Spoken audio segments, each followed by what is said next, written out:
बाल टूट रहे हैं, वीक हो रहे हैं? अब टाइम है एक नेचुरल सोल्यूशन ट्राई करने का। 7 Days natural ultra protein hair fall shampoo. Hair fall का दी एंड। परेशानी की हालत में हूँ, अंदाजा नहीं कितना परेशान है हम, कितना नुकसान हुआ है। बहुत बड़ा नुकसान हुआ सर, बहुत परेशानी है, काम भी हमारा चला गया, पूरा हमारी बर्बादी हो चुकी है सर इसकी वजह से। तो इस वक्त की बड़ी खबर पहलगाम में हुए आतंकी हमले को लेकर, जहां पर बताया जा रहा है कि मरने वालों की संख्या बढ़ भी सकती है। और इस बीच अमित शाह, देश के गृह मंत्री अमित शाह का इस हमले को लेकर पहला बड़ा बयान सामने आ गया है। आपको बता दें कि बयान ऐसे वक्त में सामने आया जब अमित शाह से प्रधानमंत्री नरेंद्र मोदी ने सऊदी से ही बात की है। उन्हें निर्देश दिया है कि वो तुरंत उस जगह पर जाएं जहां पर आतंकी हमला हुआ है। प्रधानमंत्री मोदी से बात करने के बाद उन्होंने प्रधानमंत्री मोदी को हमले के बारे में जानकारी दी और अब इस मामले को लेकर जो नई अपडेट आ रही है उसमें बताया जा रहा है अमित शाह ने हमले को लेकर अपनी पहली प्रतिक्रिया दी है। अमित शाह ने कहा है कि जम्मू कश्मीर के पहलगाम में टूरिस्टों पर जो आतंकी हमला हुआ है उससे वो दुखी हैं।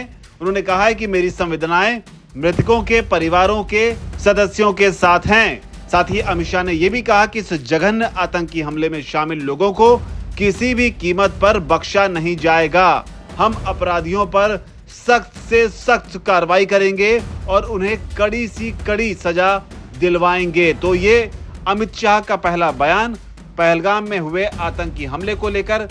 हमला होने के बाद से ही हमले का वीडियो जो है वो लगातार वायरल है, जिसमें एक लड़की ये दावा करती हुई नजर आ रही है। बताया जा रहा है कि वो लोग भेलपूरी खा रहे थे और इसी दौरान आतंकवादियों ने ये कहते हुए गोली मार दी कि ये मुस्लिम नहीं हैं। लड़की का ये दावा है। हालांकि इस पूरे मामले पर कांग्रेस पार्टी के भी सीनियर नेता खड़गे का बयान सामने आया है। उन्होंने कहा है कि मैं जम्मू कश्मीर के पहलगाम में निर्दोष टूरिस्टों पर हुए कायराना आतंकी हमले की कड़ी निंदा करता हूं। उन्होंने साथ ही भी कहा कि पूरा देश सीमा पार आतंकवाद के खिलाफ एकजुट है। ये कायराना तरीके से किए गए हमले मानवता पर एक धब्बा है। तो साफ तौर पर खड़गे ने यहाँ पर इस आतंकवाद के तार सीधे पाकिस्तान से जोड़े हैं।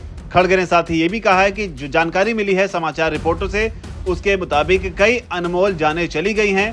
कांग्रेस पार्टी जो है वो पीड़ित परिवारों के प्रति गहरी संवेदनाएं जो है वो व्यक्त करती है। तो ये खड़गे का बयान है।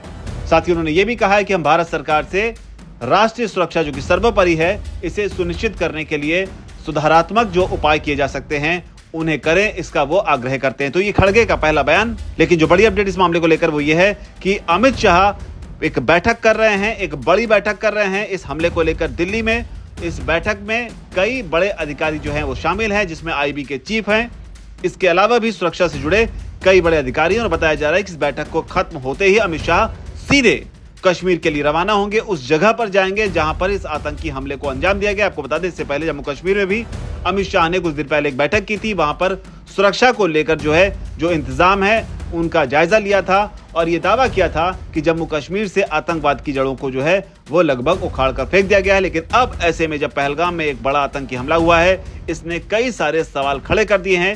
हालांकि हमले को लेकर यह भी कहा जा रहा है कि आतंकवादी आमतौर पर टूरिस्टों को अपना शिकार नहीं बनाते हैं। उसके पीछे की बड़ी वजह यह होती है कि ऐसा करने पर जो लोकल बिजनेस है वो इफेक्ट होता है। लेकिन जो आतंकवादी पाकिस्तान से सीधे कनेक्टेड और पाकिस्तान से अगर उन्हें निर्देश मिलता है तो ऐसी सूरत में वो किसी भी कार्रवाई को कर सकते हैं और ये संदेश देने की कोशिश कर सकते हैं कि जम्मू कश्मीर में सब कुछ ठीक ठाक नहीं है। हालांकि हमले की टाइमिंग को लेकर इसलिए सवाल भी उठ रहे हैं क्योंकि जो अमेरिका के उपराष्ट्रपति जेडी वेंस हैं वो इन दिनों भारत में ही हैं। ऐसे में माना जा रहा है कि हो सकता है इसके मद्देनजर भी इस हमले को किया गया हो। हालांकि ये सब जानकारी जो है अभी फौरी तौर पे ही आगे जांच होगी तो चीजें जो है निकल कर सामने आएंगी। फिलहाल हमले की जिम्मेदारी जो है वो टीआरएफ ने ली है। टीआरएफ जो है वो एक आतंकवादी संगठन है जो कि लश्कर-ए-तैयबा से उसे समर्थन प्राप्त है।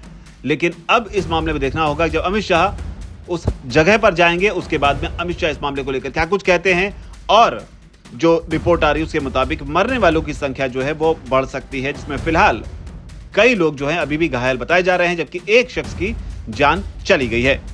इस पर जो भी अपडेट आएगी वो पल पल की अपडेट आप तक दैनिक जागरण लगातार पहुंचा रहा है।